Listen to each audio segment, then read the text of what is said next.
Welcome to Inside AI, a podcast from the EPFL AI Center. I'm your host, Marcel Salathé, professor and co-director of the EPFL AI Center. Each episode brings you fascinating discussions with brilliant minds from EPFL and across the global AI community.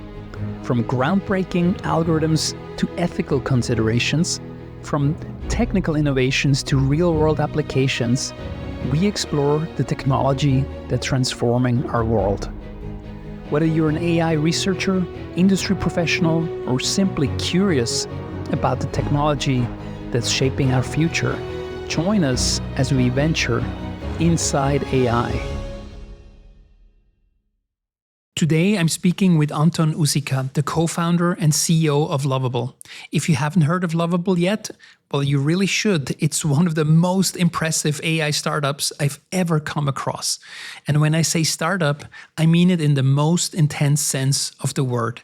Just a few days before we recorded this, Anton posted on LinkedIn that they had hit $50 million, that's $50 million in annual recurring revenue. Now wait for it, in just 6 months. So a startup that's only half a year old, already pulling in $50 million annual recurring revenue and growing like crazy. Welcome to the world of AI.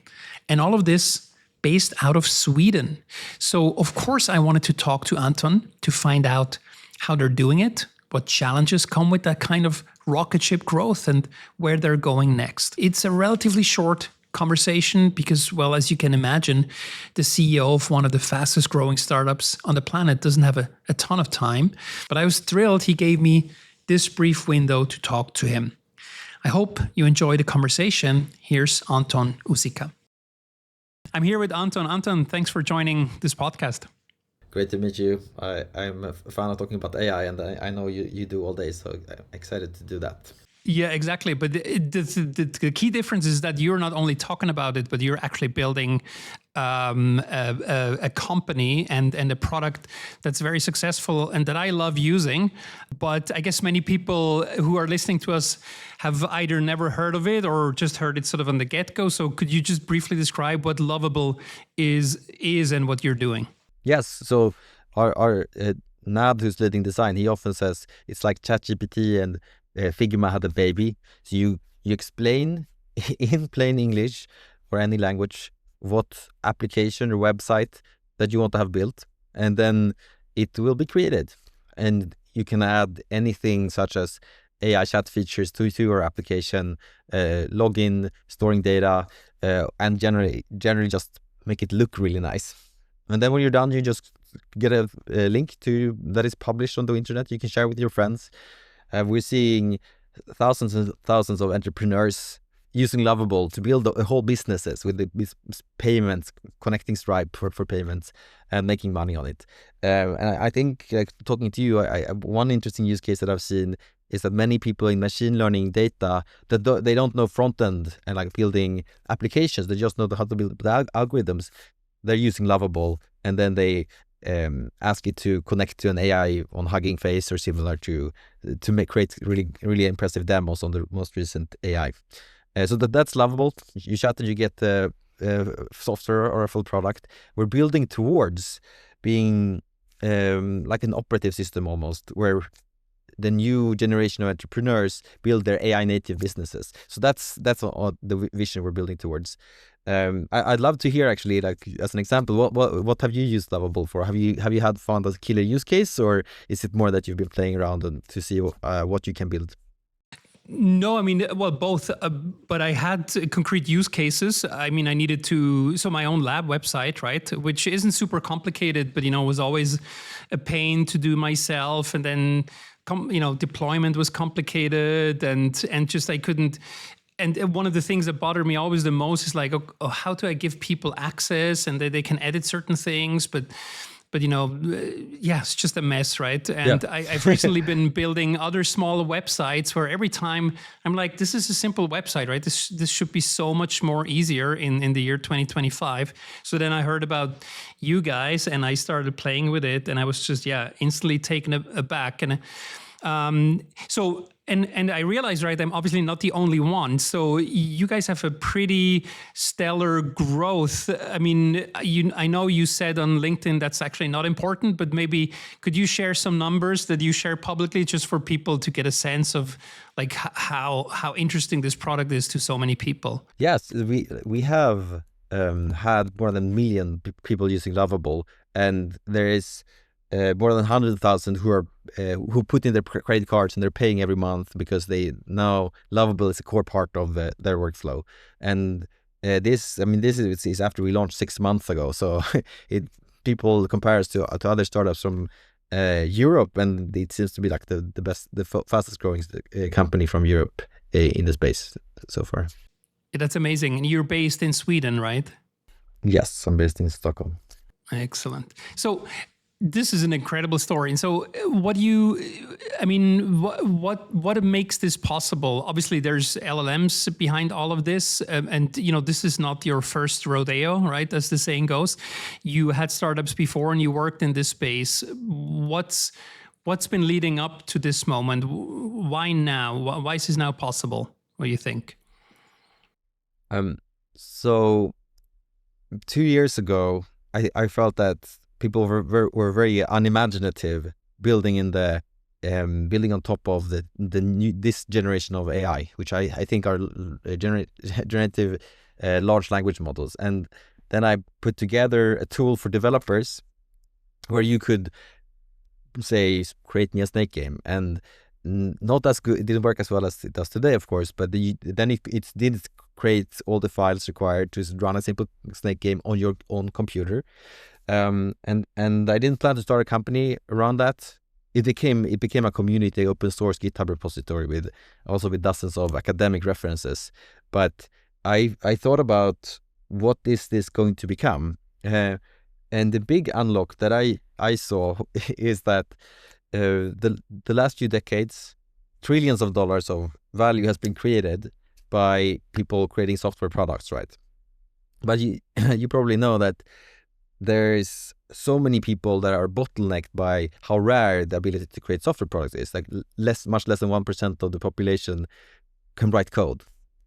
So I set out to build this new interface where you don't have to know how to write code. And I don't know exactly what this interface will be. Now it's chat, it's some point and click, and you can move like to have more direct control, but it's going to evolve a lot.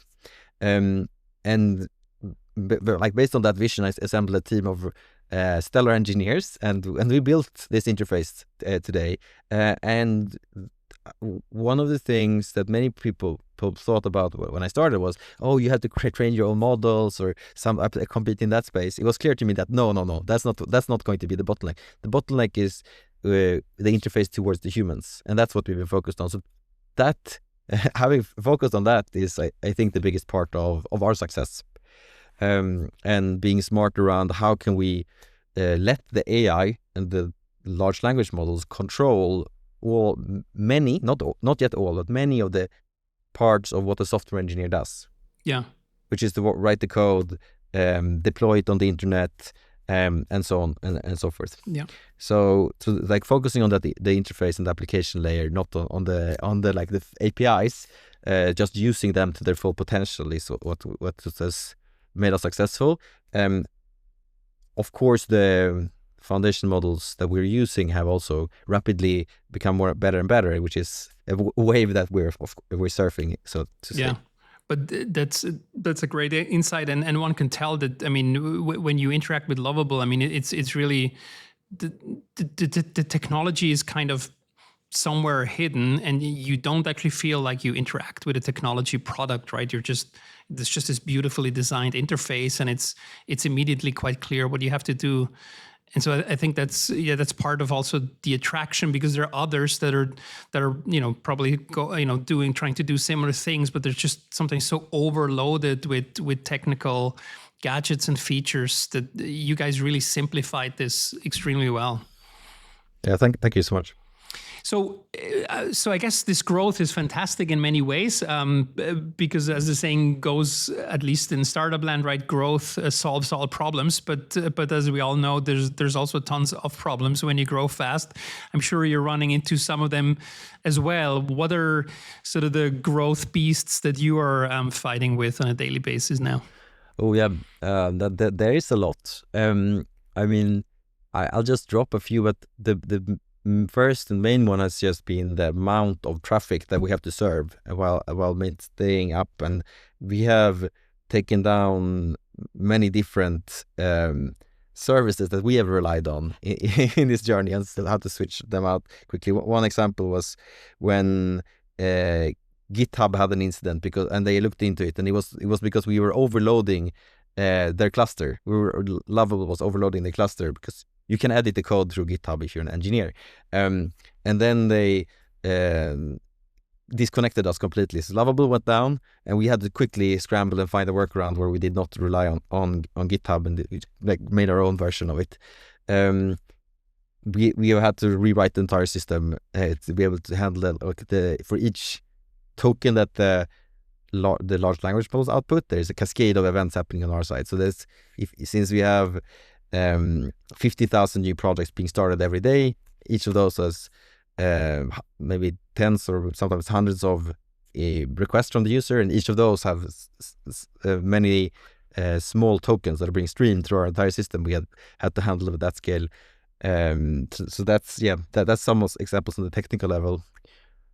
There's of course also more operational things. There's a support. People of course need to ask support, so we have to quickly have to scale support. There's people who create unsecure apps on Lovable, and then there's of course a question of, is that our fault or is that their fault? But we want to take as much responsibility as we reasonably can on the security side, and adding features to Lovable to ensure that the users can see if they're introducing any security vulnerabilities. There are some examples. All right. But that's great. I mean, okay, taking down GitHub in the first 6 months as you grow your startup, I guess that's a pretty high bar to meet. So congrats for having met that. So let me piggyback maybe what you just said on the security issue. That's a criticism that's sometimes leveled at some of these vibe coding approaches, where you say, okay, it's nice, right? You give people very rapidly access to coding something which they really couldn't if they just had to still type the code. But then you also give a very powerful tool to people who don't actually fully understand what they're doing, and so they're introducing security issues. So what's your? I mean, you mentioned it. It seemed like you also mentioned it from a legal perspective, but I'm curious. I mean, how do you think about solving this technically? Sounds like in principle could be a problem that can be technically solved. Would you agree with that, or what's your thinking there? It can definitely be solved. I would like to say we solved 90% of the risks. Mm-hmm. And I mean, there are always unforeseen risks with building and relying on technology. Even if you're using like Apple or Microsoft, there's sometimes vulnerabilities there. And we did that by introducing security review on our side. Today, currently, humans are more reliable, like expert humans are more reliable to find security weaknesses than AI. I do not think that is going to be the case in the future. In the future, having a human that is the only security reviewer is going to be like disallowed by the security best practices. You will need an AI, and as that moves forward, I think the security is going to be less of a problem as AI becomes better and better at security. Yeah. That reminds me a lot of the discussions, right, we have about self-driving cars, where that just eventually becomes the major selling point for self-driving cars. Yep, makes a lot of sense. Okay, so what's on your roadmap? I mean, as you mentioned, I mean, the models are getting better. You can leverage that. What's there on your roadmap? I don't know how much you can really plan there because you're growing so fast. We're seeing, so Lovable lets you spin up a website or an full application really fast. We want to make that much faster. So that's there are many components of that. It's the AI, how we use the AI is a major part. There is also a full integration of everything that you need in a smoother way, to be able to build out like the most common features. I mentioned payments, authentication, and so on, that can become even smoother. But if you look more further ahead, where if you want to build a business, a software product business, then what you need to do is to constantly evolve it and look at what's the next feature to build, make sure to get some feedback on those features. So it's the design and validation phase. Then it's the implementation, the full implementation and deployment, hosting phase, which we are doing now. But once you have something that is running in production with real users, as we spoke about, it becomes more complex, and that operation of the entire system as it is evolving is what we can add a lot more. And currently that piece is actually handled. I recommend handling that with the human engineer, or at least a semi-technical person that comes in and understands the entire system end to end. In the future, all of this flow is going to be handled by an AI, and crucially, on top of this, building software is not what our users that's not our users' end goal. Their end goal is to build software products that are useful, and that they have users for. So helping complete that circle in growing a business or growing a product that you're sharing with your friends or colleagues, improving it over time, together with AI, together with just normal analytics, is something that's also we're working towards. Yeah. Yeah, no, that's amazing. I mean, I was thinking to myself as I was building with Lovable, and I was just sort of looking right at the code being generated line by line, which you can still watch at the moment. But you can sort of, it reminded me, since I'm a bit older, right? It reminded me when sort of the first browsers came around, and we were sort of looking at images sort of loading, right, line by line.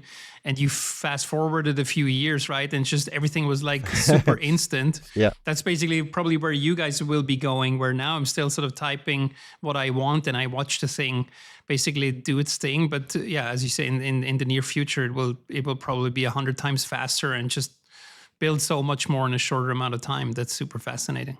Yeah, this bit is critical for like the user experience, which is the most important thing in the long term, I think. Exactly. So one thing that also fascinated me, obviously, Lovable actually gave me 3 products in one, right? So first it was a designer, and then it was a developer. Yep. But then the thing I found most amazing, as I started to think about it, it actually became a content management system, right? A CMS. Are you guys, I mean, thinking about this? This is for me now my main sort of use case, right? For Lovable is like, oh my God, everybody can have a content management system, right? Just out of the box, and everything is editable out of the box. Are you saying that you set Lovable up so that whenever you want to add a new article for your blog, or you want to add more information about your research, then you can just ask it to do that, or do you do it in a different way? Yeah, I just ask it to do that. So, I mean, of course, I can also set up, right, the proper database and everything, I understand. But, right, the vast majority of the web are small websites which have a few pages and sometimes need to add something here and there. And for them, there's basically only the WordPress hell. Yeah. Apologies, right, if I annoy anyone with that, but it's really quite complicated and not very user friendly. And now I can just talk to the thing and say, just add this other page and add this other project and change the title over here. Right? I do CMS basically through just talking to the LLM. So it's a content management system that you come sort of with it, that makes it super, super powerful for me to use also in a small team. I appreciate you sharing this use case.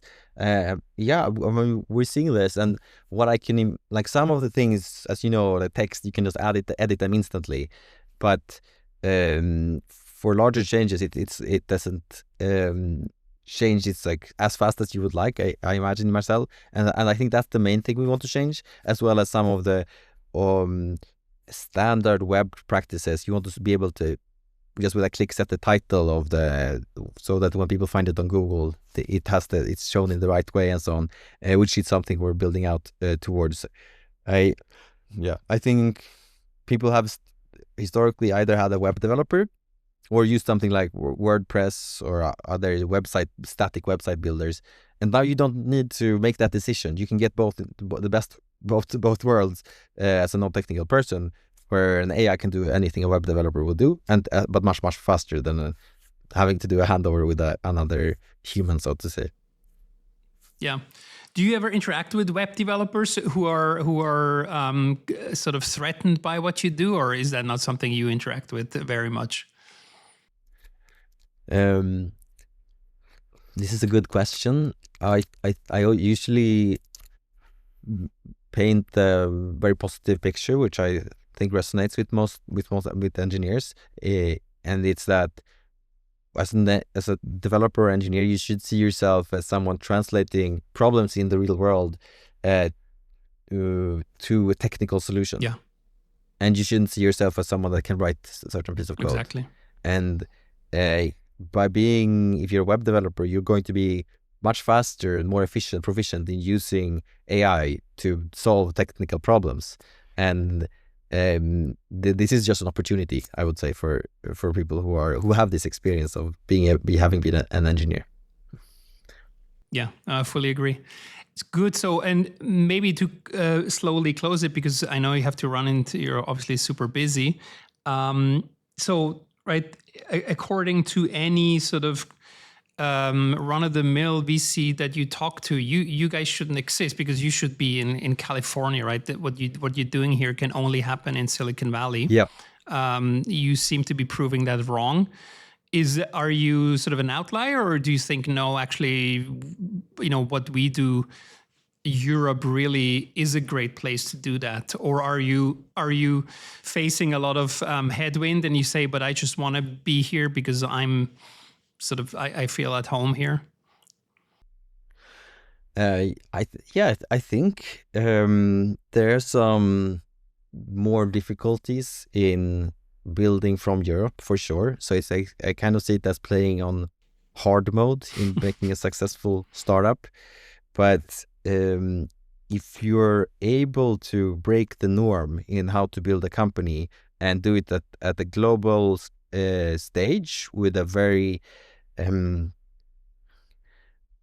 very ambitious and fast, with a very, very high velocity, despite like some of the culture differences, despite being further away from the deeper pockets from the customer side, then being differentiated in having broken that norm, I think it can be an advantage, and that's what we're betting on. And I'm super excited that we can not just make a difference as a company for Europe, but to inspire a generation of companies in Europe that have the same level of ambition, or similar level of ambition, at least, to what we are trying to achieve here and build what we call the last piece of software.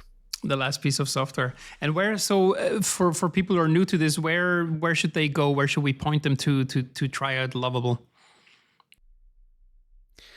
So you can go to lovable.dev and they'll just search for Lovable. And if anyone is interested in collaborating or working with us, I think I might be hard to reach sometimes, but we have I have a Twitter. We have Anton Osika has a Twitter. Lovable has a Twitter, and we are actively hiring across Europe as well. All right. Yeah, we'll put all these links also in the show notes. Okay. Well, thank you so much for joining, and amazing thing what you're building there, and you and your team is so super fast from Europe. I think we're all rooting for you. And as I said, I mean, there's a lot of really people who love using Lovable, and I'm sure there will be many, many more. So all the best. Thank you, Marcel. It was a pleasure to chat with you, and best of luck with everything.